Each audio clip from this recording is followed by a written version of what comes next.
Dans un petit village entouré de collines rouges, vivait Mariama, une femme veuve avec 2 enfants, Amadou et Aïssata. Elle n'avait ni richesse ni mari, mais tout le monde connaissait sa gentillesse. Chaque matin, avant le lever du soleil, elle préparait des beignets et de la bouillie de mil qu'elle vendait au marché pour nourrir sa famille. Mariama vivait simplement. Sa maison était faite d'argile, son toit de paille, et son sourire éclairait même les journées les plus sombres.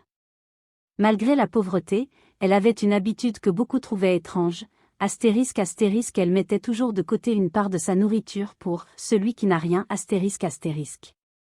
Même quand elle n'avait presque rien, elle partageait. Un jour, sa voisine, Fatou, se moqua d'elle. « Mariama, tu donnes trop. Tu resteras pauvre toute ta vie. » Mariama répondit calmement.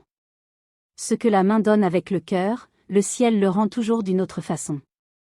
Cette phrase, elle la répétait souvent.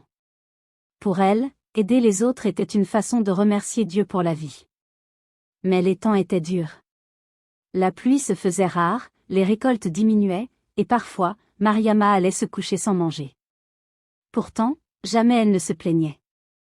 Elle gardait foi et espérance. Ce cœur pur allait bientôt être mis à l'épreuve. Car le destin s'apprêtait à frapper à sa porte sous une forme qu'elle ne pouvait pas imaginer.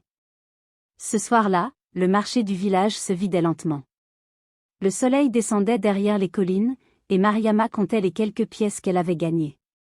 Elle n'avait vendu que la moitié de ses beignets. Fatiguée, elle décida de rentrer avant la tombée de la nuit. Soudain, elle aperçut un vieil homme en haillons, assis à l'ombre d'un grand arbre. Il semblait très faible. Ses vêtements étaient déchirés, ses pieds nus, et ses yeux brillaient d'une fatigue profonde. Dans un petit village entouré de collines rouges, vivait Mariama, une femme veuve avec 2 enfants, Amadou et Aïssata.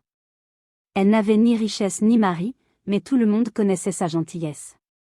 Chaque matin, avant le lever du soleil, elle préparait des beignets et de la bouillie de mil qu'elle vendait au marché pour nourrir sa famille. Mariama vivait simplement. Sa maison était faite d'argile, son toit de paille, et son sourire éclairait même les journées les plus sombres. Malgré la pauvreté, elle avait une habitude que beaucoup trouvaient étrange, astérisque, elle mettait toujours de côté une part de sa nourriture pour « celui qui n'a rien ». Même quand elle n'avait presque rien, elle partageait.